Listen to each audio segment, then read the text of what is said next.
Dahil sa kanila, nawalan tuloy ako ng trabaho. Hindi ko ba alam? Bakit ganun sila? Don't worry, kakausapin ko si Ate Gabi kung pwede, ilipat ka na lang sa ibang resort. Papili ka. Gusto mo sa White Peak or sa Green Haven? Baliwala lang din yun. Kasi si Ma'am Araceli lang din may hawak mo. Oo nga pala. Congratulations, Araceli, huh? But you already congratulated me, Ahmed. I know, but this time, it is for your husband who is now out of coma. How did you find out? I found out from Simon. He told me your husband is out of danger. Oh, Trisha, Ned, what's going on? Na-comfort ko lang po si Ned, Sir Simon, kasi tinanggal na siya ni Tita Araceli sa trabaho. What happened? Sir, mainit po ata ulo kanina eh. Eh, hindi lang muna gustuhan yung pagkain hinihanda ko. Sumisante na ako. Ano ba?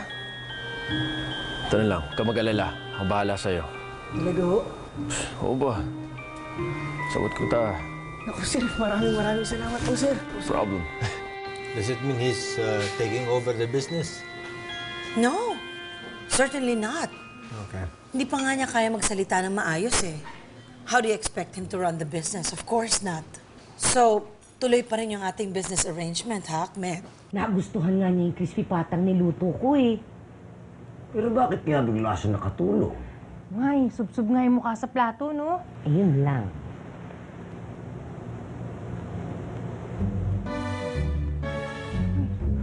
Papa?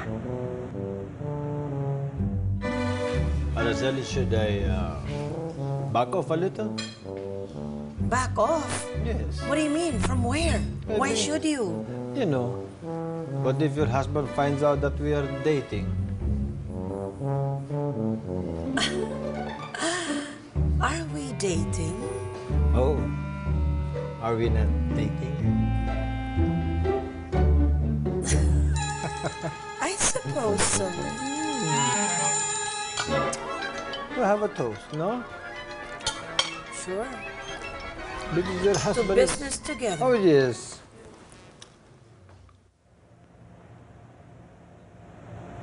Gabi? Naalala ka na niya, Gabi. Naalala ka na. Gabi, anak. Pasensya nung una na hindi kita nakilala kaagad. It's okay, Papa. Bata pa ako nun eh.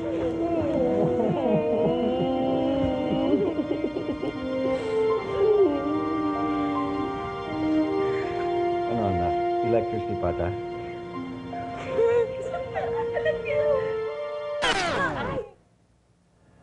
Nangyari? Naalala na ako ni Papa. Nakaka-touch nga eh. Ay, nakakatuwa. Ay, yung ulan talaga tumutunog, oh. Ano ba?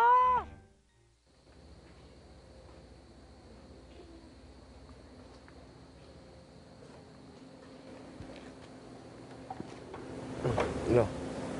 Rocky, anong problema? Bakit nag-iisa ka dito?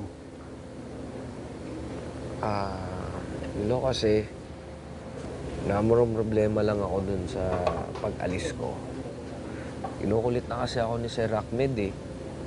Tapos, hinahanap na daw ako nung ninong niya sa Riyadh.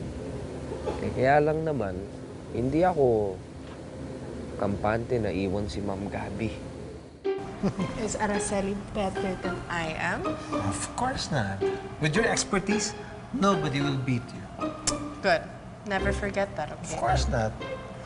Nako, alam mo, listen to me, ha? There's nothing to worry about. Si Araceli, pinapaikot ko lang sa palad ko, lalo-lalo na ngayon. Malapit na may love si Araceli sa akin. At kapag nangyari yan, I'm just going to drop her pag nakuha na natin ang Barrio Properties. Oh my gosh, Mom! I love your new office. It's so chic. Thank you, Anak. But you know, I must tell you. Alam mo ba na alam na rin ni Ahmed that your Tito Aaron has emerged from his coma?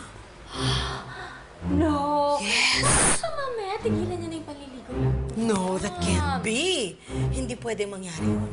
Mas dapat nga siyang lalo mahulog sa akin para tuluyan na ng mabili lahat ng properties ni Aaron. Aren't you forgetting something? Or should I say someone? Si Aaron? Wala kang dapat isipin doon. Asawa ni Araceli. Siya na ang gagawa ng paraan. And knowing her, pera lang niya ang gusto noon.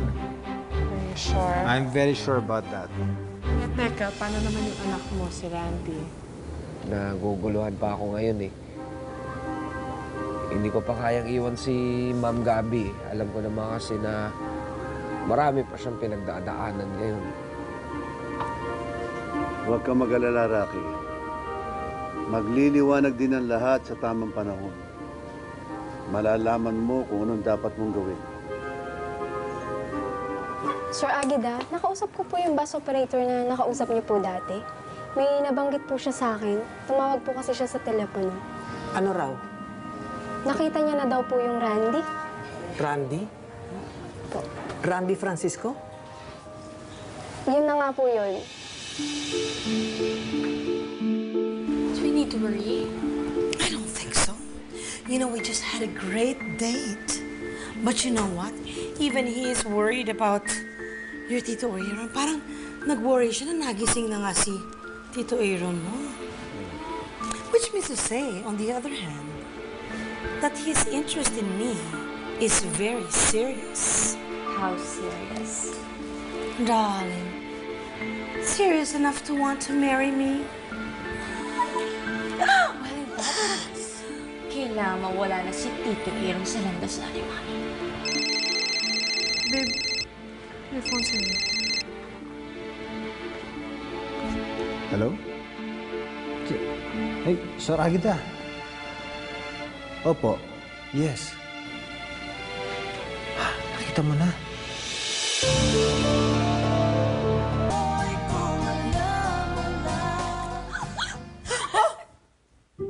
My gosh! Don't you know how to knock? Ginulat mo kami, Simon. Sorry, Tita. I just wanted to ask you something. What is it this time? Kasi binalik ko po si Ned sa trabaho eh. Why'd you do that? Because, Tita, he's a very good employee. And one more thing, I want Gabby back. Kung hindi, mapipilitan akong magsalita tungkol sa mga nalalaman ko. Simon, I don't understand why you want Gabby back. You're getting too personal. It's not part of the plan. Simon? Are you in love with Gabby? No, Monique, I'm not in love with Gabby. Eh, bakit gusto mo siya bumalik dito? Monique, just think about it this way. Gising ng papa ni Gabby. Eh, paano kung malaman ni Tito Aaron na pinatalsik niyo lang si Gabby ng basta-basta sa trabaho? Paano yun? Paano kung maghinala siya? Sir Agita, bukas. Bukas sa bukas pupuntahan kita. Salamat. Yes, thank you. Thank you. What happened? Nakita niya si Randy. Ha? Talaga? Yup. Babe, I'm so happy for you.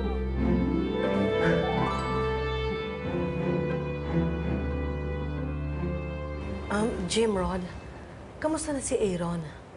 May progress na bang lagay niya? Meron po. Yun nga lang madalas pa rin siyang makatulog.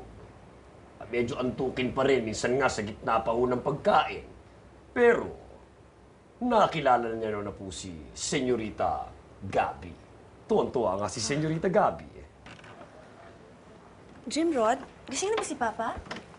Senyorita, mahimbing pa rin ho ang tulog ng papa niyo. Gabby, sandali lang.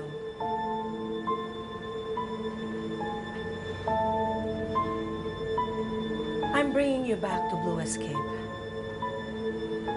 Ano? Yes. I'm rehiring you.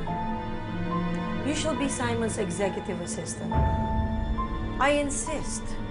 Hindi ko po kailangan ng awa ninyo. I insist. Pero... Mabuti pa tanggapin mo yung trabaho, anak. Huh? Aaron?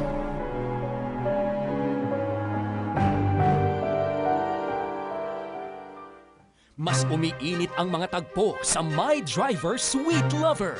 This agreement states na pumapayag si Tito Aero na ibenta ang lahat ng properties ng Barinuevo Estate. Tuloy ang pagpaplano ni Araceli at ngayong nagbalik na si Gabby sa resort. I am here to reclaim what's ours. Kailangan ni Gabby ng mga kakampi. Gusto ko lang makabawas sa problema ninyo. You're more than just a driver and a bodyguard. Talaga ho? Eh, ano ako? You're a good friend.